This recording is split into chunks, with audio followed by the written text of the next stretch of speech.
ने फरमाया, अगर तुम्हारा कोई भाई, यहां भाई से मुराद सगा भाई सिर्फ नहीं है, फरमाया यानी तुम्हारा कोई मुसलमान भाई, अगर तुम्हारा कोई भाई एक दिन में 100 बार गलती करे, देखो ये इस्लाम है, एक दिन में 100 बार गलती करे, उसको 100 बार माफ करो। एक दिन में कितनी बार? यहां तो शादी का रुक्का लेट पहुंचेगा तो शादी में आएंगे ही नहीं, मुझे इतनी लेट रुक्का क्यों मिला, हालांकि मिला तो एक दिन पहले ना। हालांकि मेरे नबी की शान ये है कि आकर रास्ते से जा रहे होते, मदीने की बच्चियां हाथ पकड़ के कहती, आका हमारे घर चलिए ना, अगर हुजूर को भूख लगी होती तो हुजूर चल देते। और यहां क्या है, रुक्का मुझे लेट क्यों मिला, यानी फिरौन बने हुए हैं, इतना घमंड है कि नमरूद से कम नहीं है, ये हाल है। आप कहेंगे कि ये बहुत सख्त जुमले हैं, असल में मैं कादरी हूं, मेरे मुर्शिद गौस पाक जब खिताब करते थे तो जरा सख्त तो बोलते, क्योंकि कौम जब बेहिस हो जाए तो फिर थोड़ा सा आवाज और जरा सा जो है वो स्पीड तेज करनी पड़ती। जब लोग नरम नरम होना तो फिर बात अच्छी अच्छी भी अच्छी लगती है। गाफिल कौम को फिर बेदार करने के लिए बांगे दे रही होना चाहिए, एक घंटी ऐसी हो कि सोता हुआ उठे।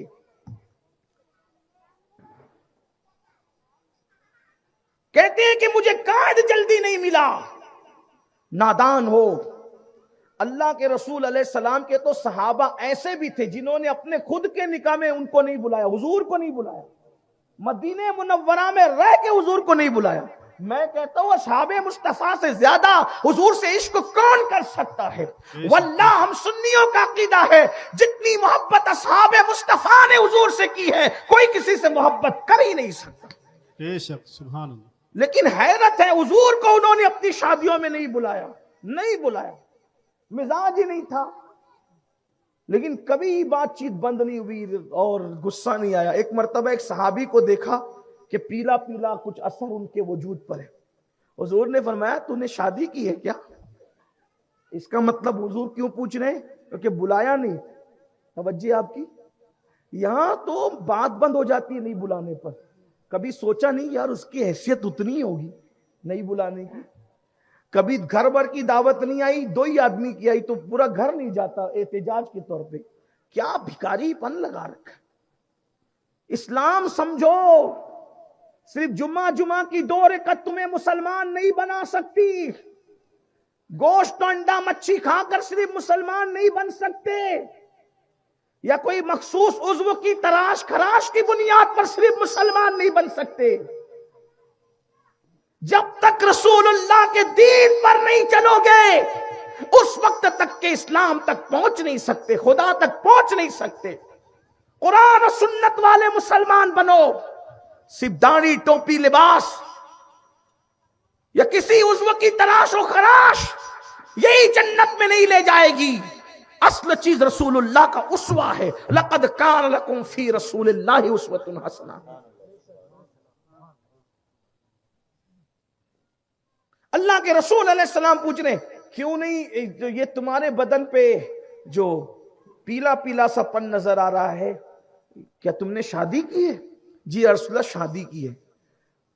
अब इसका मतलब शादी से पहले मशवरा भी नहीं हुआ है। इसलिए आगे सवाल और एक बढ़ता है, फरमाते हैं कि कवारी से की है या किसी बेवा से की। मतलब हुजूर को यह भी इत्तला नहीं दी गई है कि करूं कि नहीं करूं।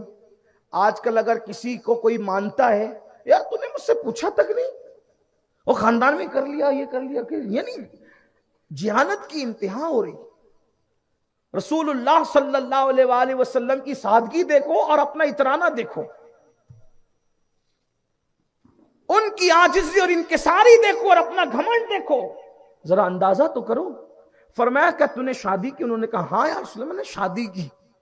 फिर पूछा कि कवारी से की या किसी बेवा से की, मुतल्लिका से की? तो हुजूर मैंने बेवा से की। फरमाया कि कवारी से करते? अल्लाह के रसूल अलैहि सलाम ने फरमाया कवारी से करते यानी गैर शादीशुदा से करते, बेवा की बजाय कवारी से करते, ताकि फिर जो आगे के जुमले हैं फरमाया वो तुमसे खेलती, वो तुम उससे खेलते, यानी तुम अपनी जिंदगी का लुत्फ लेते। अस्के रसूलल्लाह मेरे घर में मेरी छोटी बहनें थी, इसलिए मुझे किसी बड़ी उम्र तजुर्बाकार उम्र की औरत की जरूरत थी, इसलिए मैंने बेवा से निकाह किया। इसका मतलब यह है कि हुजूर को यह भी इत्तला बज़ाहिर नहीं दी गई कि बेवा से कर रहे हैं या जो है वो कवारी से कर रहे हैं, निकाह कब हो रहा है, निकाह कौन पढ़ा रहा है, ये सब कुछ हुजूर अलैहिस्सलातु व तस्लीम को बज़ाहिर जो है वो हुजूर को दावत नहीं दी गई। लेकिन माथे पे शिकन नहीं, हुजूर ने दुआ दी उनको। मदीने में ही रहते हैं, एक ही मोहल्ले में रहते हैं, और उस वक्त का पूरा मदीना मुनव्वरा इतना था जितना आज पूरे इहाते पर मस्जिद नबवी शरीफ है, बस उतना ही पूरा मदीना मुनव्वरा था। लेकिन एक तो ये थी, असहाबे रसूल का ख्याल तो ये था, नंबर एक कि वो पहली बात तो इतनी भीड़ इकट्ठा करते नहीं थे जैसा कि आज एक रस्म हो गई है। नंबर दो कि वहां हाल ये था कि उनको अपनी ख्वाहिश से ज्यादा कि मेरे घर हुजूर निकाह में आए, मेरे घर हुजूर मैयत में आए, मेरे घर हुजूर जनाजा पढ़ाने, इससे ज्यादा उनको ये था हुजूर को तकलीफ नहीं होना चाहिए, हुजूर अलैहिस्सलाम को तकलीफ नहीं होना चाहिए, हम खुद ही कर लेंगे, हुजूर को तकलीफ नहीं होना चाहिए।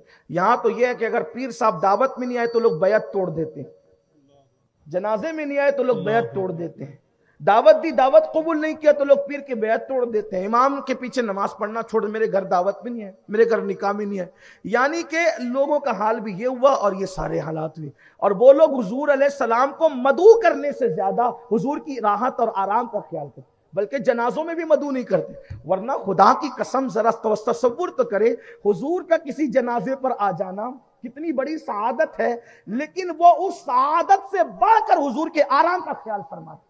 एक खातून है जो मस्जिद नबवी शरीफ में झाड़ू लगाती है, हबशियां हैं, और उनका इंतकाल हो गया, सहाबा किराम ने रातों रात उनकी तदफीन कर दी, हुजूर को इत्तला नहीं दी। हुजूर अलैहिस्सलाम ने चंद दिन के बाद फरमाया वो खातून नजर नहीं आती, ये सियाह की हदीस है। आका अलैहिस्सलाम ने फरमाया वो खातून नजर नहीं आती, हुजूर उसका तो इंतकाल हो गया, अब मुझे क्यों नहीं इत्तला दी? क्योंकि वो मस्जिद नबवी में झाड़ू लगाती थी, वहां सफाई करती थी, मुझे क्यों इत्तला नहीं दी? तो अर्ज किया रसूल अल्लाह, रात का वक्त था, आपको तकलीफ देना, आपके आराम में खलल डालना गवारा न हुआ।